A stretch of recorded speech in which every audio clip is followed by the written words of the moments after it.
Every year, Samsung walks out on stage and says, "This is the best phone we've ever made." And every year, we all sit there thinking, yeah, but how much better is it really? So this is the Galaxy S26 Ultra, and on paper, it sounds like the usual story. New Snapdragon 8 Elite Gen 5 for Galaxy. Smarter AI, slightly tweaked design, a couple of flashy features. But once you get past the marketing, the real question is simple. Is this actually an upgrade over the Galaxy S25 Ultra? Or is it just the S25 Ultra with a fresh haircut? Let's start with the way it looks, because that's the first thing you'll notice. Or maybe not notice. If you put the S26 Ultra next to the Galaxy S25 Ultra from across the room, you'd struggle to tell which is which.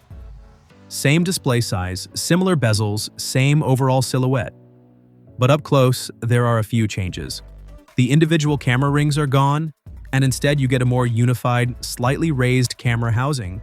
It actually looks cleaner, a bit more intentional. The frame is also more rounded this time, which sounds minor, but in the hand it does feel a little more comfortable. It's a touch slimmer, a touch lighter.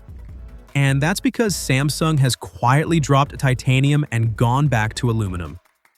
Lighter, slightly less luxury flex, but honestly, most people won't care as long as it feels good. The S Pen's had a tiny tweak too.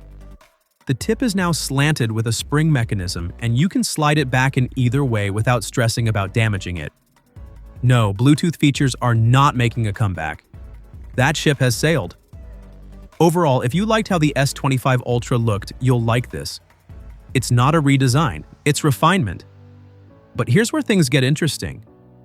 Because the most surprising feature on the S26 Ultra isn't something you'll see in a benchmark, it's something you'll notice when someone's sitting a little too close to you on a train. Privacy display. Turn it on and the screen basically goes dark from side angles like a built-in privacy filter. So the person next to you trying to read your messages, they're just staring at a black slab. And Samsung didn't just stop there. You can choose to dim only notifications, specific apps, or even just the pin entry screen. While most brands are racing to make their displays brighter and brighter, Samsung is trying to control where that brightness actually goes.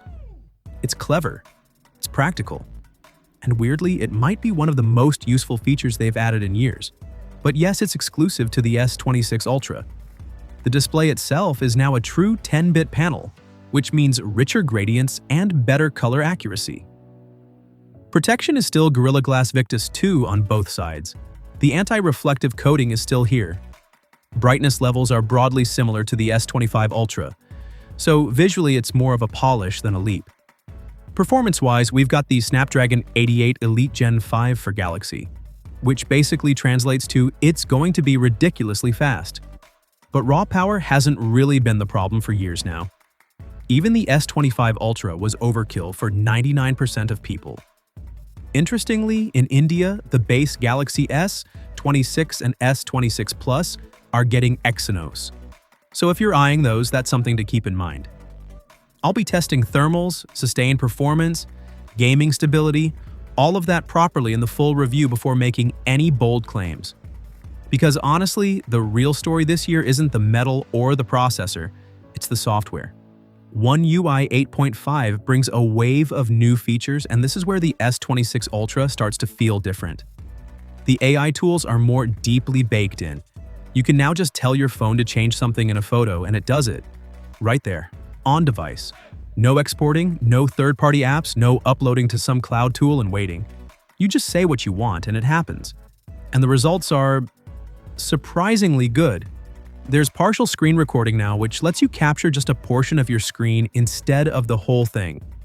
Failed authentication lock adds an extra layer of security if someone keeps trying to unlock your phone. There's a proper private album for sensitive photos.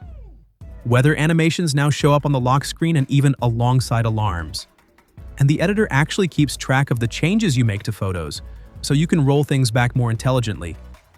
Individually, none of these are earth-shattering. But together, they start to shift the focus from how powerful is this phone to how useful is this phone. Cameras are mostly familiar territory. Hardware-wise, it's very similar to the Galaxy S25 Ultra, though there's an aperture improvement that should help in low light. I'm holding full judgment until I test it properly, but I'm expecting better night shots and faster processing.